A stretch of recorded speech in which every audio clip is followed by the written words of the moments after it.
तो प्रसूति का विवाह दक्ष प्रजापति के साथ हो जाता है, जिनके यहाँ सती जी का जन्म होता है, जिनकी कथा कल हम लोगों ने श्रवण कर ली। तो ये 3 बेटियों के वंश का विवेचन हुआ। इसके बाद 2 बेटों के भी वंश का विवेचन होता है। एक बेटा है उत्तानपाद, उत्तानपाद की ही बेटा हुई ध्रुव जी महाराज। तो ध्रुव चरित्र भी निकल गया।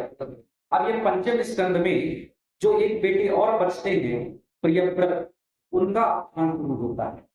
तो प्रियव्रत के विषय में भागवत में लिखा है कि प्रियव्रत बड़े तेजस्वी ओजस्वी राजा, बड़ा पराक्रम था उनके अंदर।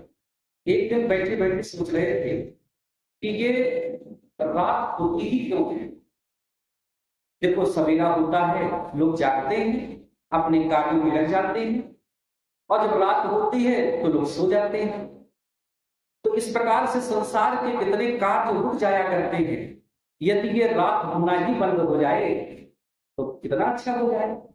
तो अपने तपोबल से राजा प्रियव्रत ने एक ज्योतिर्मय रथ का निर्माण कर दिया, और उस रथ में इतना तेज था सूर्य के समान।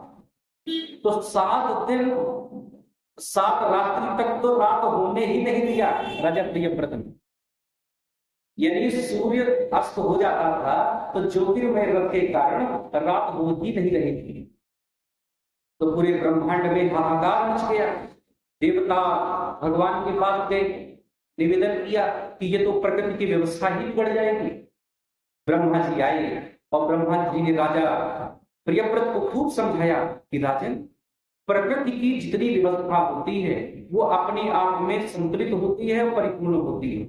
प्रकृति के साथ छेड़छाड़ करने की कोई आवश्यकता नहीं होती। उदाहरण के लिए मान लो आपने हमें कल भोजन दिया और सब्जी में नमक थोड़ा कम था, तो हमने कहा भैया कल से थोड़ा ध्यान दीजिएगा, नमक कम है। तो बोले ठीक है गुरु जी, ध्यान देंगे। अब अगले दिन फिर भोजन बनाए तो इस बार नमक ज्यादा कर दिया।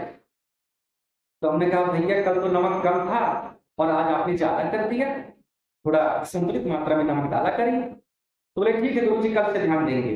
अब तीसरा दिन आया और तीसरे दिन जब सब्जी बनी तो नमक डालना ही भूल गए।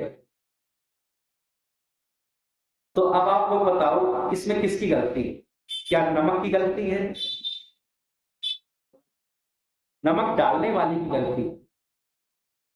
नमक डालने वाले की गलती है कि उसने संतुलित मात्रा में, उचित मात्रा में नमक डाला नहीं। उसी प्रकार से बंधुओं, प्रकृति की जितनी चीजें हैं वो सब अपने आप में संतुलित हैं, व्यवस्थित हैं, परिपूर्ण हैं। अब हमारे ऊपर निर्भर करता है कि हम उसका कैसा प्रयोग करते हैं।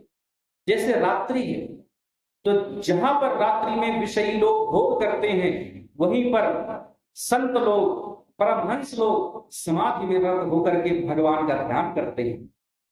तो वो रात्रि की भी उपयोगिता है। हर विषय का अपना अपना उपयोग है। तो यहाँ पर जब ब्रह्मा जी ने समझाया तो राजा प्रियव्रत को अपनी भूल समझ में आ गई, क्षमा याचना मांगी और अपनी जिद को छोड़ दिया। बोले वृंदावन बिहारी लाल।